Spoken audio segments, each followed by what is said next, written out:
ఓం శ్రీమాత్రే నమః ఛానల్లోకి స్వాగతం అండి. సెప్టెంబర్ 18వ తేదీ చంద్రగ్రహణం పౌర్ణమితో కలిసి వచ్చింది. ఇది చాలా విశేషమని పండితులు చెప్తున్నారు. అయితే సెప్టెంబర్ 17, 18 తేదీలలో తులారాశి వారికి అద్భుతం జరగబోతోంది. వీరి దశ తిరగనుంది. మీరు కలలో కూడా ఊహించని విధంగా మీ దుఃఖం దూరం అవ్వబోతోంది. దీని కారణంగా మీరు మానసిక ఆనందాన్ని పొందుతారు. అయితే 17, 18 తేదీలలో తులారాశి వారికి ఏం జరగబోతోంది, వారి దుఃఖం ఏ విధంగా దూరం కాబోతోంది అనే పూర్తి వివరాలను ఈ వీడియోలో మనం తెలుసుకుందాం. కానీ అంతకంటే ముందుగా మీరు కనుక మన ఛానల్ని ఇప్పటి వరకు సబ్స్క్రైబ్ చేసుకోకపోతే వెంటనే సబ్స్క్రైబ్ చేసుకుని పక్కనే వచ్చిన బెల్ ఐకాన్ నొక్కి ఆల్ సెలెక్ట్ చేసుకుంటే మేము ఇలాంటి వీడియోస్ అప్లోడ్ చేయగానే ముందుగా మీకు నోటిఫికేషన్ వస్తుంది. ఇక తులారాశి వారిది రాశి చక్రంలో 7వ రాశి. చిత్తా నక్షత్రం 3, 4 పాదాలు, స్వాతి నక్షత్రం 1, 2, 3, 4 పాదాలు, విశాఖ నక్షత్రం 1, 2, 3 పాదాల వారు తులారాశికి చెందిన వారై ఉంటారు. ఈ రాశికి అధిపతి శుక్రుడు.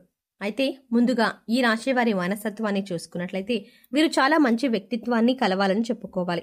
బంధాలకి అనుబంధాలకి అధికంగా ప్రాధాన్యతనిస్తారు. ఓర్పును అధికంగా కలిగి ఉంటారు. కష్టపడి ఏదైనా పనిని పూర్తి చేసి దాని ఫలితం కోసం ఎంతకాలమైనా ఎదురు చూస్తారు. ఎంత కష్టం వచ్చినా బంధాలని వదులుకోవడానికి ఇష్టపడరు. అలాగే కొత్త స్నేహాలు బంధాలు పరిచయం అయినప్పటికీ కూడా పాత బంధాలను విడిచిపెట్టరు. కుటుంబ సభ్యులపైన అమితమైన ప్రేమ అనురాగాలని కలిగి ఉంటారు. కుటుంబం అంటే ఈ రాశి వారికి ఒక పెద్ద బలమని చెప్పుకోవాలి.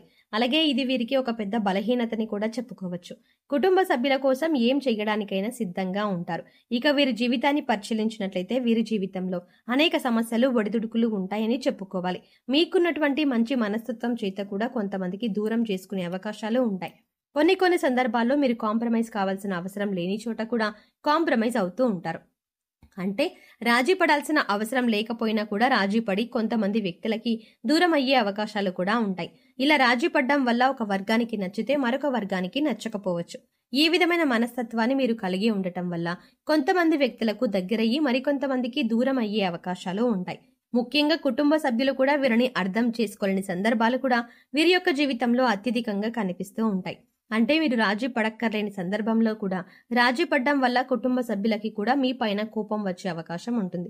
ఈ కోపం కారణంగా వారు మిమ్మల్ని దూరం పెట్టే అవకాశాలు కూడా అత్యధికంగా కనిపిస్తూ ఉంటాయి. అలాగే మీ యొక్క ఈ మనస్తత్వం చేత కొంతమంది మిమ్మల్ని ఉపయోగించుకునే అవకాశాలు కూడా ఉంటాయి. వారి యొక్క అవసరాలకు మిమ్మల్ని వినియోగించుకొని అటువంటి పరిస్థితుల్లో మీరు మానసికంగా ఎంతగానో కృంగిపోతూ ఉంటారు. నమ్మిన వ్యక్తుల వల్ల మోసపోయే పరిస్థితులు కూడా ఈ రాశి వారి జాతకంలో ఎక్కువగా కనిపిస్తూ ఉంటాయి. ముఖ్యంగా మీరు పనిచేసే చోట కూడా కొంతమంది వ్యక్తుల వల్ల మీరు మానసికంగా ఎంతో కృంగిపోతూ ఉన్నటువంటి పరిస్థితులు కూడా మీ యొక్క జాతకంలో ఎక్కువగా కనిపిస్తూ ఉన్నాయి. అయితే ముఖ్యంగా ఈ రాశి వారి యొక్క జీవితంలో ఒడిదుడుకులు సమస్యలు ఉన్నప్పటికీ ఆ భగవంతుని ఆరాధనలో మీరు నిత్యం సమయాన్ని గడపడం వల్ల ఖచ్చితంగా వీరికి శుభ ఫలితాలైతే కలుగుతాయి. ప్రతినిత్యం ఇష్టదైవ నామస్మరణ చేసుకుంటూ ఉండాలి. దీనివల్ల మీకు దైవ బలం పెరుగుతుంది. మానసికంగా దృఢంగా ఉంటారు. కొంతమంది వ్యక్తులు ఏం చేస్తూ ఉంటారంటే వారికి ఏదైనా సమస్య వచ్చినప్పుడు శని భగవానుని నిందిస్తూ ఉంటారు. అంటే మీ నెత్తి మీద కూర్చున్నాడు, మాకు శని పట్టింది అని ఈ విధంగా శని భగవానుని నిందిస్తూ ఉంటారు. శని భగవానుని మాటలతో అవమానపరుస్తూ ఉంటారు. ఆ విధంగా మీరు అస్సలు చెయ్యకూడదు. శని భగవానుడు ఏ రాశి వారు కూడా అవమానించకూడదు. వాస్తవానికి శని కష్టాలు మాత్రమే కాదు సుఖాలను కూడా అందిస్తారు.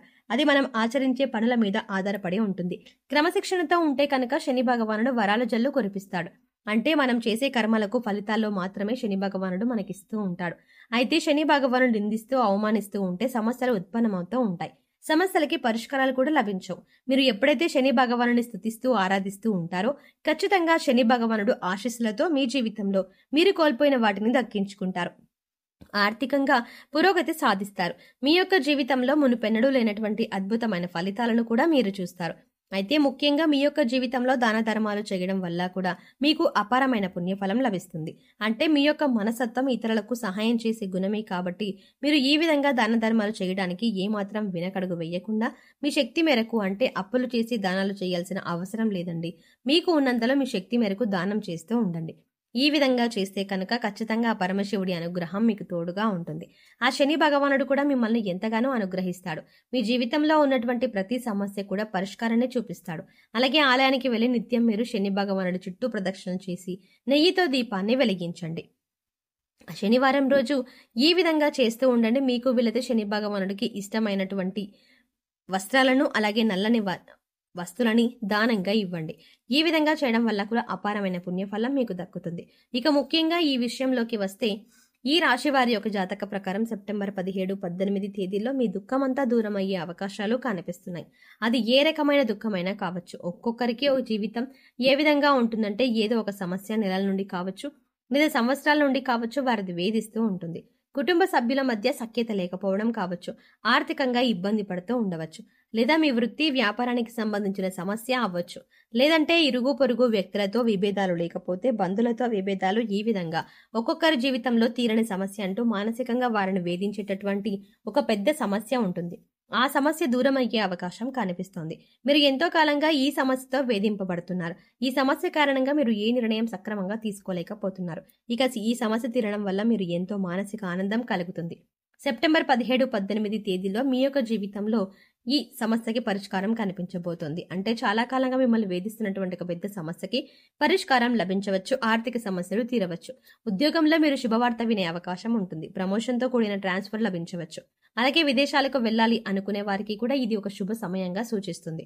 విదేశాలకు వెళ్లి అక్కడే స్థిరపడాలి అనుకునే వారికి కూడా చక్కటి అవకాశం లభిస్తుంది. కుటుంబ సభ్యుల మధ్య ఉన్నటువంటి అపార్థాలు తొలగిపోవచ్చు. కుటుంబ వాతావరణం ప్రశాంతంగా మారవచ్చు. లేదంటే వివాహం కోసం ప్రయత్నం చేస్తున్న వారికి వివాహానికి సంబంధించి ఒక చక్కటి వార్త వినే అవకాశాలు కూడా కనిపిస్తున్నాయి. ఈ విధంగా సెప్టెంబర్ 17, 18 మీ యొక్క జీవితంలో చాలా కీలకమైన రోజులుగా చెప్పుకోవాలి. ఈ 2 రోజుల్లో మీరు ఉదయం లేవగానే సూర్య భగవానునికి నమస్కారం చేసుకోండి. సూర్య ఆరాధన చేయడం వల్ల అద్భుతమైన ఫలితాలు పొందవచ్చు. ఆరోగ్యం మెరుగుపడుతుంది. ఈ 2 రోజులు మాత్రమే కాదండి, ఎప్పుడైనా సరే ప్రతిరోజు మీరు సూర్యోదయానికి ముందే నిద్రలేచి ఉదయించే సూర్యుడికి నమస్కరిస్తే కనుక ఆ సూర్య భగవానుడి యొక్క ఆశీస్సులు ఎల్లవెల్లలా మీకు తోడుగా ఉంటాయి. అలాగే ప్రతిరోజు కూడా సూర్యుడికి ఆర్జ్యం సమర్పించండి. అంటే ఒక రాగి పాత్రలో నీళ్లు తీసుకుని అందులో కొద్దిగా కుంకుమ, అక్షతలు, ఒక ఎర్రటి పువ్వుని వేసి సూర్యుడి వైపు తిరిగి మీ చేతులు నుదుటి కంటే కూడా పైకి పెట్టుకొని 2 చేతులతో చెంబు పట్టుకుని సూర్యుడికి నీళ్లను సమర్పించాలి. అయితే ఇలా సమర్పించిన నీళ్లు మీ కాళ్ళ మీద పడకుండా చూసుకోండి. ఏదైనా మొక్కలో కానీ లేదా వేరే ఏదైనా టబ్లో కానీ ఆ నీళ్లు పడేలా చూసుకోండి. అలాగే ఇంట్లో కూడా ప్రతిరోజు దీపారాధన చేయండి. దీనివల్ల మీకు ఇంట్లో అలాగే మీలో కూడా పాజిటివ్ వైబ్స్ వస్తాయి. సో చూసారు కదండి, సెప్టెంబర్ 17, 18 తేదీలలో ఈ రాశి వారి తీరని కోరిక ఏ విధంగా తీరింది, అలాగే ఎవరి స్థితిగతుల్ని బట్టి, ఎవరి అవసరాలను బట్టి వారికి ఏ విధమైన కోరిక తీరనుంది, అలా అంశాలతో పాటుగా ఈ సమయంలో మీరు చేసుకోవాల్సిన దేవతారాధన, అలాగే పాటించవలసిన పరిహారాల గురించి ఈ వీడియోలో వివరంగా తెలుసుకున్నాం కదండి. ఈ వీడియో మీకు నచ్చినట్టయితే లైక్ చేయండి. అలాగే మీ ఫ్రెండ్స్ అండ్ ఫ్యామిలీ మెంబర్స్లో ఎవరైనా తులారాశి వారు ఉన్నట్లయితే వారితో ఈ వీడియోని షేర్ చేసుకోవడం ఎట్టి పరిస్థితుల్లో మర్చిపోకండి. కానీ అంతకంటే ముందుగా మీరు కనుక ఇప్పటి వరకు మన ఛానల్ని ఇంకా సబ్స్క్రైబ్ చేసుకోకపోతే వెంటనే సబ్స్క్రైబ్ చేసుకోండి. అలాగే పక్కనే ఉన్న బెల్ ఐకాన్ని క్లిక్ చేయండి. అంతేకాకుండా అందులో ఉన్న ఆల్ అప్డేట్ని కూడా సెలెక్ట్ చేసుకోండి. అప్పుడే మేం చేసే ప్రతి వీడియో అప్డేట్ మీ మొబైల్కి ముందుగా నోటిఫికేషన్గా అందుతుంది. మరో చక్కటి వీడియోతో మళ్ళీ కలుద్దామండి. ఓం శ్రీమాత్రే నమః.